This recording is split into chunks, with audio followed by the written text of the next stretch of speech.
We're now going to examine the product rule, or in other words, how to differentiate a product of two functions.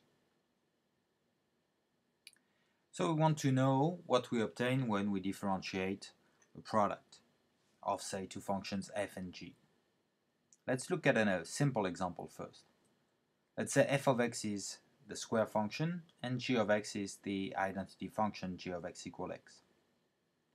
If I multiply these two functions together, I get x cubed, and therefore the derivative, using the power rule that we have seen in one of the previous videos, we obtain 3x squared. On the other hand, f prime is the derivative of x squared. Using this same power rule, the derivative of f prime is 2x. The derivative of g is the derivative of x, and therefore is 1. So we see that the product of f prime with g prime is 2x, while the derivative of f times g is 3x squared. So they are not the same thing. So this is very important to remember that the derivative of a product is not the product of the derivatives. So if it's not the product of the derivatives, what is it? Well, we can go back to the definition and see what we can do. So if I look at the definition of the derivative of the function f times g, then it is the limit as h is approaching 0 of the value of the product function at x plus h minus the value of the product function at x, all this over h. So we want to express that in terms of the derivative of f, the derivative of g, and f and g. So if we take a look at the expression for f prime, we have this limit as h is approaching 0 of f of x plus h minus f of x over h. You see that this f of x plus h over h, we have that also in the expression giving the derivative of the product. However, it's multiplied by g of x plus h. So if I want to have something like what we have for f prime, I would need to introduce an additional term, subtract f of x times g of x plus h, because in that case, factoring g of x plus h in the first term and the new blue term, I would have g of x plus h multiplied by f of x plus h minus f of x, which is what appears in the definition of f prime. Now if I introduce a new term, I have to correct it. And so I'm going to subtract f of x times g of x plus h, and then add the same quantity. If I do that, here is what I obtain. So I didn't do anything but write 0 as the sum of negative f of x times g of x plus h plus the same quantity. But now in this new expression, you can see that I can factor out g of x plus h in the first two terms, while in the last two terms I can factor out f of x. If I do this factorization, here is what I obtain. G of x plus h is multiplied exactly by the difference quotient that appears in the definition of f prime, and then f of x is multiplied by exactly the difference quotient that appears in the definition of g prime.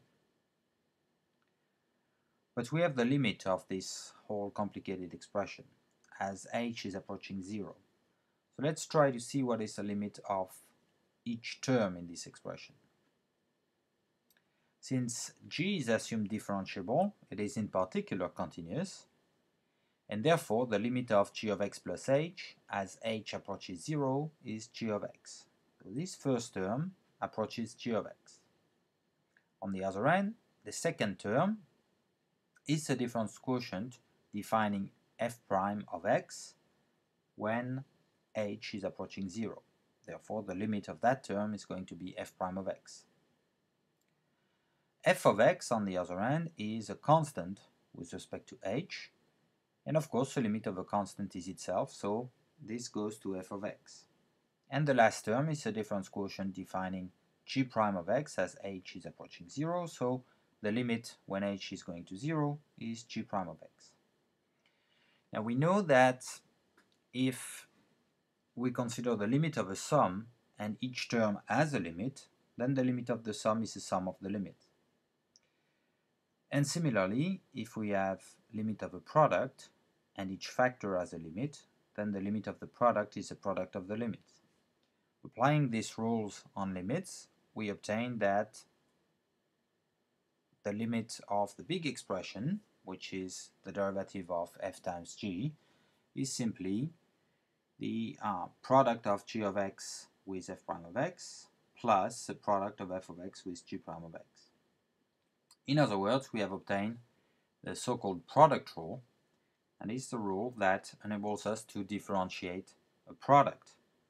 So if I have the product of two factors, I differentiate the first factor, multiply by the second unchanged, and then I add the first factor unchanged, multiply by the derivative of the second factor. So let's take a look at an example now. We want to differentiate the product of 3x squared plus 2x plus 4 with 2 root x plus 3x plus 2. So what plays the role of f of x in our formula is 3x squared plus 2x plus 4, because this is the first factor. And g of x is 2 root x plus 3x plus 2, our second factor. So what is f prime of x now? Well, we start with f prime of x in the formula, in other words, the derivative of the first factor. So this is the derivative of 3x squared plus 2x plus 4, and we know how to differentiate such a function using the power rule, as we have seen in one of the previous videos.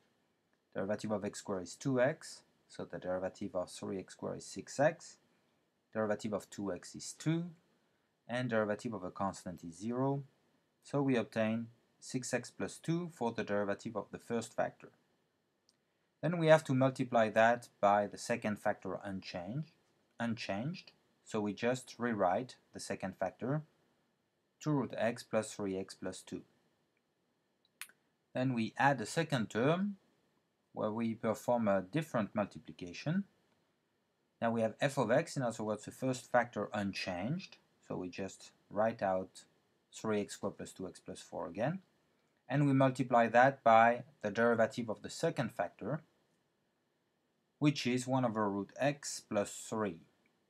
The reason why the derivative is 1 over root x plus 3 is that the derivative of 3x is 3, derivative of 2 is 0, and the derivative of 2 root x is 1 over root x, because the derivative of root x is the derivative of x to the 1/2. Using the power rule, it is 1/2 x to the negative 1/2, which I can write 1 over 2 root x. When I multiply this by 2, I obtain 1 over root x. For a second example, let's differentiate the function 5x plus 2 multiplied by x squared plus x minus 1. One way to proceed, because this is a simple product, is to multiply things through to obtain a polynomial in standard form. After simplification, we obtain 5x cubed plus 7x squared minus 3x minus 2, and this is easy to differentiate.